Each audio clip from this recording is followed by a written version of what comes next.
Invited as our guest speaker this morning for three reasons. A gentleman, he loves Jesus, he has a compelling life story, and he is a distinguished man of science and healing. We hope that he can help us sort some things out. May I introduce the Director of Pediatric Neurosurgery at one of the world's great hospitals, Johns Hopkins in Baltimore, Dr. Benjamin Carson, Sr.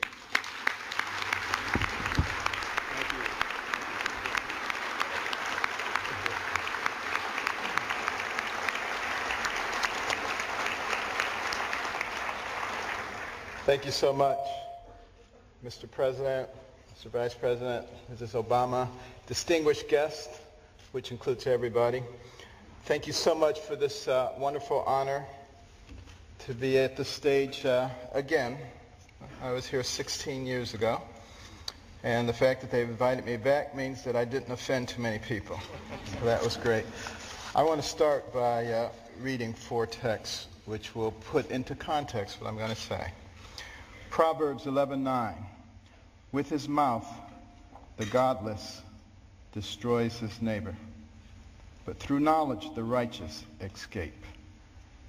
Proverbs 11:12, a man who lacks judgment derides his neighbor, but a man of understanding holds his tongue. Proverbs 11:25, a generous man will prosper. He who refreshes others will himself be refreshed. And 2 Chronicles 7:14, if my people who are called by my name will humble themselves and pray and seek my face and turn from their wicked ways, then will I hear from heaven and will forgive their sins and heal their land.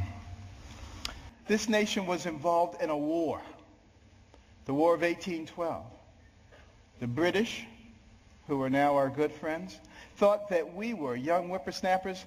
It was time for us to become a colony again. They were winning that war, marching up the eastern seaboard, destroying city after city, destroyed Washington, D.C., burned down the White House. Next stop, Baltimore.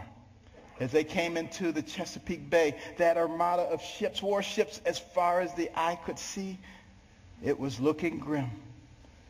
Fort McHenry standing right there. General Armistead, who was in charge of Fort McHenry, had a large American flag commissioned to fly in front of the fort. The admiral in charge of the British fleet was offended. He said, take that flag down. You have until dusk to take that flag down. If you don't take it down, we will reduce you to ashes. There was a young amateur poet on board by the name of Francis Scott Key, sent by President Madison to try to obtain the release of an American physician who was being held captive. He overheard the British plans. They were not going to let him off the ship. He mourned as dusk approached. He mourned for his fledgling young nation. And as the sun fell, the bombardment started. Bombs bursting in air, missiles, so much debris. He strained trying to see, was the flag still there? Couldn't see a thing. All night long it continued. At the crack of dawn, he ran out to the banister. He looked, straining his eyes, but all he could see was dust and debris. And then there was a clearing, and he beheld the most beautiful sight he'd ever seen. The torn and tattered stars and stripes still waving. And many historians say that was the turning point in the War of 1812. We went on to win that war and to retain our freedom.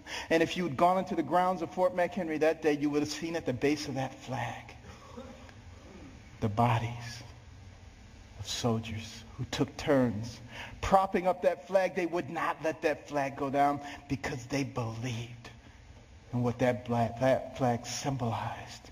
And what did it symbolize?